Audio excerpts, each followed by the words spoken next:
नमस्कार दोस्तों, सी online classes में आपका स्वागत है। और भारतीय इतिहास में हम साउथ इंडियन हिस्ट्री पढ़ रहे थे और इसमें हम चालुक्य वंश के बारे में पढ़ रहे थे। तो आज हम चालुक्य वंश की दूसरी शाखा कल्याणी के चालुक्यों के बारे में पढ़ेंगे। इससे पहले हमने वातापी के चालुक्यों के बारे में पढ़ा था। तो दोस्तों, जो कल्याणी के चालुक्य थे उनकी स्थापना की थी, उस वंश की स्थापना तैलप द्वितीय ने 973 ईस्वी के आसपास। उसने राष्ट्रकूट शासक खोटिक के भतीजे कर्क को पराजित किया था। तैलप द्वितीय ने चेदी, उड़ीसा, नेपाल और कुंतल पर विजय प्राप्त की थी। तो तैलप द्वितीय ने उत्तर भारत में इन इलाकों पे अपना कब्जा किया था, नेपाल, कुंतल, उड़ीसा और चेदी। इसके बाद राजा बनता है 1700 राजा बनता है 997 में और 1008 तक इसका शासन चलता है। तैलप द्वितीय की मृत्यु के बाद उसका उत्तराधिकारी बनता है ये। उसने सतिंग और सतिम के नाम से भी संबोधित किया गया है। 1700 का पहला सैनिक अभियान उत्तरी कोंकण प्रदेश के विरुद्ध हुआ था, उसमें वो सफल हुआ था। उसने गुर्जर देश के शासक चामुंड राज को भी पराजित किया था। 1700 के काल का सबसे भीषण युद्ध चोल राजा राम प्रथम के साथ हुआ था। इस युद्ध में 1700 पराजित हुआ था। उसने अकरलख, चरित्र, इरिवेंगड़ और अहवामल आदि अनेक विरुद्धों को धारण किया था। इसका गुरु बिमल चंद्र जैन दर्शन का महान विद्वान था, इसलिए ये 1700 था, ये भी जैन धर्मावलंबी था।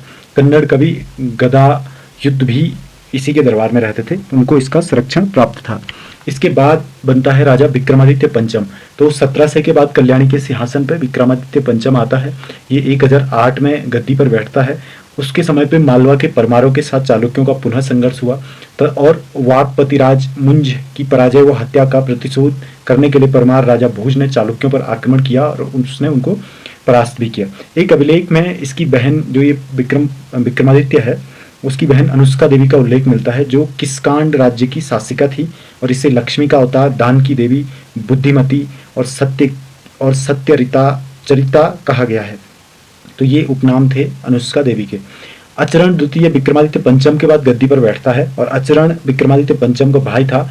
1015 ईस्वी में उसे जयसिंह द्वितीय ने पदच्युत कर दिया था। इसके बाद जयसिंह द्वितीय या जगदेमल जो है 1015 से 1045 तक जयसिंह द्वितीय के नाम से शासन करता है। परमार शासक भोज, कलचुरी राजा गंगेय देव और चोल शासक राजेंद्र चोल ने एक संघ बनाकर जयसिंह पर आक्रमण किया था। जयसिंह ने इनका सामना किया और इन्हें रोकने में पूरी सफलता प्राप्त की। तिरुवाल गांडू अभिलेख में राजेंद्र चोल को तैलप वंश का उन्मूलक कहा गया है। जयसिंह ने सिगदे, जगदे मल्ल, त्रैलोक मल्ल, मल्लिका मोद और विक्रम सिंह उपाधियां धारण की थी। इसके बाद राजा बनता है सोमेश्वर प्रथम या अहवामल। तो ये बनता है 1043 से 1068 तक और इसने अपने शासनकाल में चालुक्यों की राजधानी मान्यखेड़ स्थानांतरित कर कल्याणी में शासन किया। तो जो राजधानी थी इसने मान्यखेड़ में स्थानांतरित की थी सोमेश्वर प्रथम ने। यह कल्याणी के चालुक्य वंश का सबसे प्रतापी व शक्तिशाली राजा था। इसके विरुद्ध अहवामल को सार्थक कर उसने दूर दूर तक विजय यात्राएं और चालुक्य जो राज्य था उसको विशाल साम्राज्य के रूप में परिवर्तित किया। परमार राजा भोज को परास्त कर उसने परमार राज्य की राजधानी धार पर अधिकार कर लिया और भोज को उज्जैनी में आश्रय लेने के लिए इसने विवश कर दिया था। चोल राजा ने से सोमेश्वर ने अनेक युद्ध हुए और कुछ समय के लिए कांची पर भी चालुक्यों का आधिपत्य हो गया था। तो जो चोलों की राजधानी थी कांची, वहां पे भी चालुक्यों ने शासन किया सोमेश्वर के समय पे। चेदी के कलचुरी राजा कर्णदेव, जो 1063 से 1093 तक इसने शासन किया था, कर्णदेव ने सोमेश्वर के सम्मुख परास्त होना पड़ा था इसको। जिस समय सोमेश्वर स्वयं उत्तर भारत की विजय यात्रा में तत्पर था तो उसका पुत्र विक्रमादित्य पूर्वी भारत, अंग, बंग, मगध और मिथिला के प्रदेशों पर विजय कर रहा था। तो सोमेश्वर के समय उसका बेटा विक्रमादित्य था जो वो उत्तर भारत में विजय अभियान चला रहा था। विक्रमादित्य ने पूर्व में आगे बढ़कर कमरूप, असम पर भी आक्रमण किया और उसे जीतने में उसको सफलता नहीं मिली थी। सोमेश्वर द्वितीय या भुवनेकमल, अपने पिता सोमेश्वर प्रथम अहवामल की मृत्यु के बाद सोमेश्वर द्वितीय विशाल चालुक्य साम्राज्य का स्वामी बना। सोमेश्वर द्वितीय जो था वो एक अयोग्य शासक था। जनता उसके शासनकाल में दुखी थी और चालुक्यों की जो शक्ति थी वो कम हो रही थी। फिर 1076 में विक्रमादित्य ने उसे गद्दी से उतारकर स्वयं कल्याणी का स्वामी बन गया और राज सिंहासन पर बैठा। तो विक्रमादित्य षष्ठ इसका नाम है, विक्रमादित्य छठवां इसको कहा जाता है। तो इसने 1076 से 1126 ईस्वी तक कल्याणी के चालुक्य शासक राज्य पे शासन किया और ये इस वंश का सबसे आखिरी महान शासक या बड़ा शासक था। उसने विक्रमादित्य की उपाधि धारण की। उसने अपने पिता सोमेश्वर प्रथम के शासनकाल में वह उसका सहयोगी रहा। सोमेश्वर प्रथम के समय विक्रमादित्य समान विक्रमादित्य षष्ठम ने भी दूर दूर तक विजय यात्राएं की। उसने कलिंग, बंग, मरु मतलब राजस्थान, मालवा, चेर मतलब केरल और चोल राज्यों को परास्त किया। उसके शासनकाल में चालुक्य साम्राज्य दक्षिण में कन्याकुमारी से लेके उत्तर में बंगाल तक उत्तर में नेपाल का भी कुछ इलाका था इनके पास और बंगाल तक पूरब में इनका राज्य फैला हुआ था। उसने चोल राजा वीर राजेंद्र कदम्ब शासक की सहायता से चालुक्य राज्य के दक्षिणी भाग पर अधिकार कर लिया था। इसी राज्यारोहण के संबंध में उसने नवीनतम संवत चालुक्य विक्रम संवत का प्रचलन किया था। विक्रम षष्ठम था जो विक्रमादित्य षष्ठम एक वीर विजेता के साथ साथ विद्वानों को भी इसने संरक्षण दिया और इसने 1015 ईस्वी में 1115 ईस्वी में यहाँ पे मिस्टेक हो रखी है, नर्मदा नदी के तट पर उसने तुला पुरुष दान और चंद्र देवी नदी के तट पर दान कर्म संपन्न करवाया था।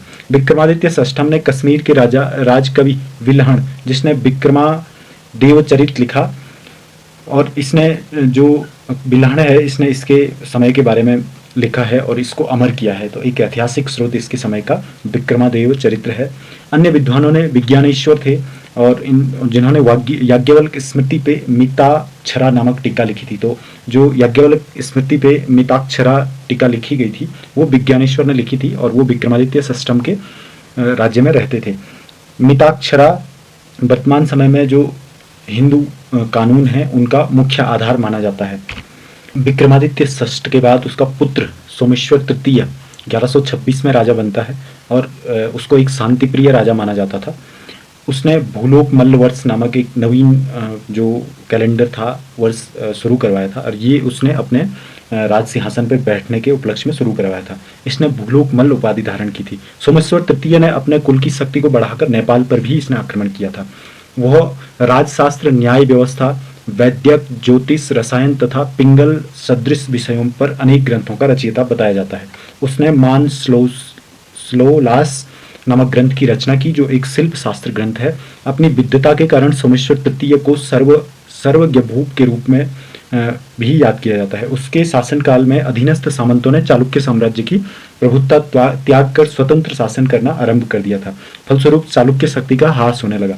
ये जो व्यक्ति था ये शांति प्रिय था और इसका उस तरह से सेना पे कंट्रोल नहीं था जिस तरह से पहले के चालुक्य राजाओं का था। और इस कारण क्या होता है कि जो सामंत थे चालुक्यों के अधीन जो सामंत थे वो लोग धीरे धीरे स्वतंत्र होने शुरू हो जाते हैं और यहाँ से चालुक्यों की शक्ति कम होना शुरू हो जाती है। इसके बाद जगदेकमल द्वितीय राजा बनता है, 1138 से 1151 तक रहता है और ये जो था इसके समय पे अहिनवाड़ा का कुमारपाल जो 1143 से 1172 तक अहिनवाड़ा का शासक था ने जगदेमल के साथ अनेक युद्ध हुए जिनमें कुमारपाल विजयी हुआ। तो इतने कमजोर हो गए थे चालुक्य की अहिनवाड़ा के शासक से भी हारने लग गए थे। इसके बाद राजा बनता है तैलप तृतीय।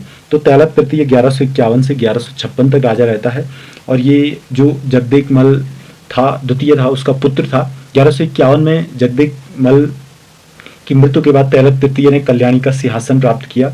उसका मंत्री व सेनापति विजयल था जो कलचुरी वंश का था। विजयल इतना शक्तिशाली व्यक्ति था कि उसने तैलप को अपनी कठपुतली बना रखा था और उस जो विजयल था उसने तैलप को 1156 में पदच्युत करके राजगद्दी प्राप्त की और खुद राजा बन गया और उसने अपना मंत्री बनाया वासव को। जो वासव था वो भी बहुत चतुर व्यक्ति था। तो इन्होंने इस तरह से कल्याणी के चालुक्यों की राजगद्दी पे अधिकार कर लिया। इसके बाद राजा बनता है सोमेश्वर चतुर्थ। तो 1181 से 1187 तक ये राजा रहता है। भारत के धार्मिक इतिहास में वासव का बहुत अधिक महत्व है। वो लिंगायत समुदाय का प्रवर्तक था। जो वासव था तो वासव विजयल्य का मंत्री था। तो इसी ने लिंगायत संप्रदाय की प्रचार प्रसार किया था। विजयल्य स्वयं जैन था अतः राजा और मंत्री के बीच विरोध उत्पन्न इसीलिए हुआ क्योंकि जो वासव था वो शैव था और लिंगायत संप्रदाय का था। परिणाम स्वरूप वासव ने विजयल्य की हत्या कर दी और विजयल्य के बाद उसका पुत्र शोभिदेव ने राज्य प्राप्त किया और वास्तव की शक्ति को अपने काबू में लाने की में सफलता प्राप्त की। धार्मिक विरोध के कारण विजय और सोविदेव के समय में जो अव्यवस्था उत्पन्न हुई उसका फायदा उठाया चालुक्य राजा तैल के पुत्र सोमेश्वर चतुर्थ ने, और वो इस तरह से 1183 के आसपास वापस सत्ता में आया। सोमेश्वर 1181 में थोड़ा बहुत कंट्रोल मिला उसको, तो 1183 में कंप्लीट कंट्रोल मिला चालुक्य राजगद्दी पे, और उसने फिर से चालुक्य वंश को स्टेबल करने की कोशिश की। लेकिन 1187 में भिलम ने उसको पराजित करके कल्याणी पे अधिकार कर दिया, चालुक्यों के कल्याणी पे अधिकार कर दिया। तो इस तरह से जो चालुक्य वंश था वो यहाँ पे कल्याणी का चालुक्य वंश का यहाँ पे इतिहास समाप्त हो जाता है।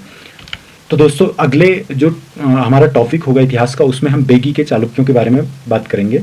अगर आपको वीडियोस अच्छे लग रहे हैं, हेल्पफुल हैं, तो दोस्तों चैनल को सब्सक्राइब करें जिससे आपको आने वाले वीडियोस के बारे में जानकारी मिल सके, और वीडियोस को लाइक भी करें, कमेंट भी करें।